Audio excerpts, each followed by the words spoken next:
Wilayah Karawang sudah sejak lama dihuni manusia. Peninggalan situs Batu Jaya dan situs Cibuaya yang luas menunjukkan pemukiman pada awal masa modern yang mungkin mendahului masa kerajaan Tarumanagara. Penduduk Karawang semula beragama Hindu dan Buddha dan wilayah ini berada di bawah kekuasaan kerajaan Sunda. Agama Islam mulai dianut masyarakat setempat pada masa kerajaan Sunda, setelah seorang patron bernama Syekh Hasanuddin bin Yusuf Idufi, konon dari Makkah, yang terkenal dengan sebutan Syekh Kuro. Syekh Kuro merupakan seorang utusan Raja Champa yang mengikuti pelayaran persahabatan ke Majapahit dari dinasti Ming yang dipimpin oleh Laksamana Tionghu. Ketika kapal sudah berada di Pura Karawang, Syekh Kuro beserta pengikutnya turun dan tinggal untuk menyebarkan agama Islam di wilayah Pura dan kemudian menikah dengan putri Ki Gede Karawang yang bernama Ratna Sondari dan meluaskan pengajarannya hingga ke wilayah Pura Dalem, pedalaman Pura, kemudian mendirikan pesantren di desa Pulau Kelapa, sekarang masuk Kecamatan Lemah Abang, Kabupaten Karawang. Dari pernikahannya dengan Ratna Sondari, Syekh Kuro memiliki seorang anak yang diberi nama Ahmad. Ahmad inilah yang kemudian dikenal dengan nama Syekh Ahmad, penghulu pertama di Karawang. Syekh Ahmad pernah diperintahkan oleh ayahnya untuk membantu Syekh Nurjati atau Syekh Datuk Kahfi di Pesambangan, sekarang masuk wilayah Kecamatan Gunung Jati, Kabupaten Cirebon. Syekh Kuro memberikan ajaran yang kemudian dilanjutkan oleh murid-murid Wali Sanga. Makam Syekh Kuro terletak di Pulau Bata, Kecamatan Lemah Abang.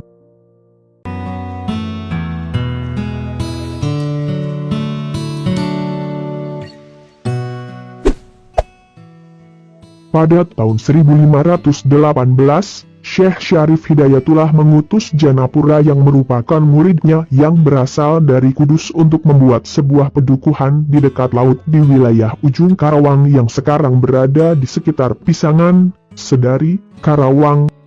Pedukuhan yang dibangun oleh Janapura kemudian menjadi pos Kesultanan Cirebon di wilayah pesisir utara bagian barat. Pada tahun 1528 Janapura yang kemudian dikenal sebagai Syekh Janapura mendapatkan misi untuk mengislamkan daerah Tanjung Sulung yang sekarang dikenal dengan nama Sedari. Wilayah Tanjung Sulung pada masa itu banyak dihuni oleh masyarakat pelarian dari Kerajaan Telaga. Syekh Janapura kemudian berhasil mengislamkan masyarakat di Tanjung Sulung dan selanjutnya mengembangkan pedukuhan di sana. Setelah kerajaan Sunda runtuh maka wilayah antara Sungai Angke dan Sungai Cipunegara terbagi dua. Sunan Gunung Jati pada abad ke-15 membagi wilayah antara Sungai Angke dan Sungai Cipunegara menjadi dua bagian dengan Sungai Citarum sebagai pembatasnya. Sebelah timur Sungai Citarum hingga Sungai Cipunegara masuk wilayah Kesultanan Cirebon yang sekarang menjadi Kabupaten Karawang, Kabupaten Purwakarta dan Kabupaten Subang, dan sebelah barat Sungai Citarum hingga Sungai Angke menjadi wilayah bawahan Kesultanan Banten dengan nama Jayakarta.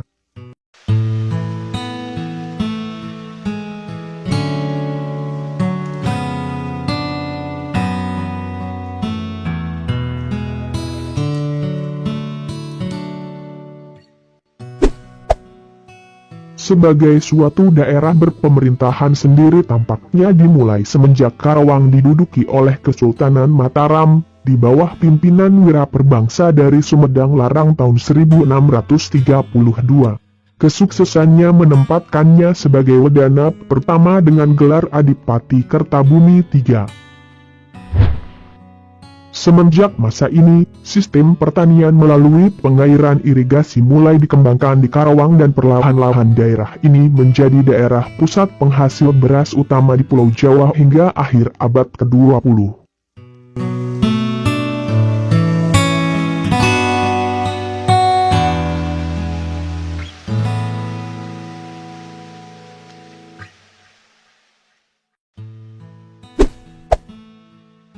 Selanjutnya, Karawang menjadi kabupaten dengan Bupati pertama Raden Adipati Singaperbangsa bergelar Kertabumi IV, yang dilantik 14 September 1633. Tanggal ini dinobatkan menjadi pada hari jadi Kabupaten Karawang.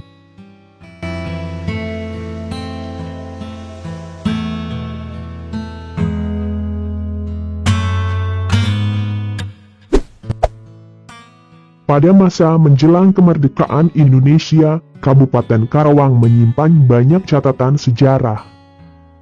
Rengas Dengklok merupakan tempat disembunyikannya Soekarno dan Hatta oleh para pemuda Indonesia untuk secepatnya merumuskan naskah proklamasi kemerdekaan Indonesia pada tanggal 16 Agustus 1945.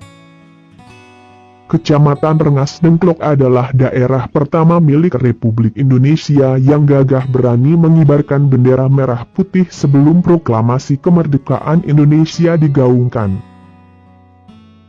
Oleh karena itu, selain dikenal dengan sebutan lumbung padi, Karawang juga sering disebut sebagai kota pangkal perjuangan.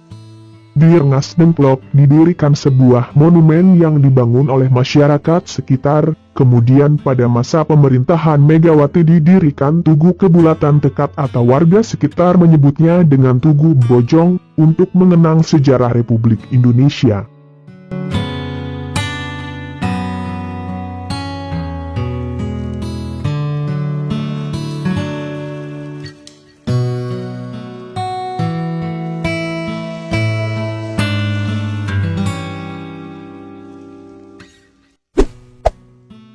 Wilayah Karawang pada masa lalu, hasil pembagian oleh Sunan Gunung Jati pada abad ke-15, kemudian dipecah menjadi dua bagian pada masa Perang Kemerdekaan sekitar tahun 1948 dengan Sungai Citarum dan Sungai Cilamaya menjadi pembatasnya. Wilayah Kabupaten Karawang Barat meliputi wilayah Kabupaten Karawang sekarang ditambah desa-desa di sebelah barat Citarum yaitu desa-desa Sukasari dan Kertamanah dengan ibu kota di Kecamatan Karawang.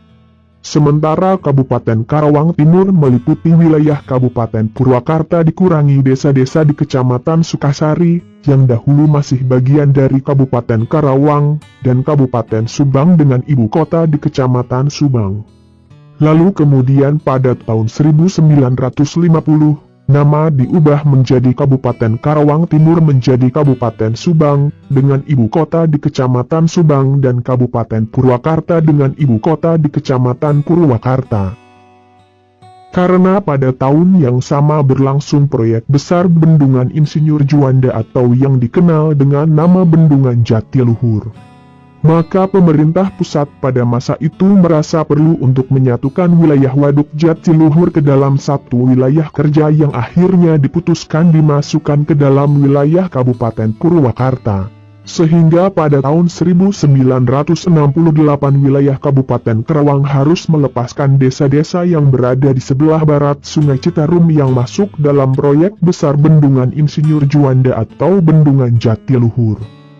Sehingga dengan diterbitkannya Undang-Undang Nomor 4 Tahun 1968 maka wilayah Kabupaten Karawang menjadi berkurang dan wilayah inilah yang di kemudian hari disebut sebagai Kabupaten Karawang.